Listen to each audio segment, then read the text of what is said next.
Experiencing problems with your Mint Mobile hotspot? It's a common issue, often linked to APN settings or tethering restrictions. Mint Mobile uses T-Mobile's network, so hotspot functionality relies on a stable connection. The APN or access point name is the gateway for mobile data.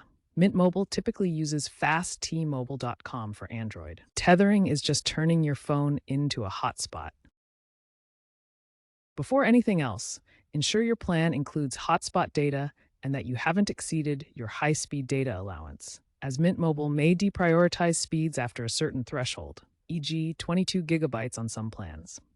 For Android devices, start by manually checking your APN settings in the Mobile Networks section of your phone's settings. The easiest fix is using the Mint Mobile app version 4.5.2, which includes an automated APN troubleshooter to correct settings. For iPhone, hotspot issues are less common, but ensure your iOS is updated to version 18.1 or later for best stability. If problems persist, reset your network settings through Settings, General, Transfer, or Reset iPhone, then Reset and select Reset Network Settings. As a last resort, contact Mint Mobile support through the app or by calling their customer support line. They can help with SIM card updates or further network assistance.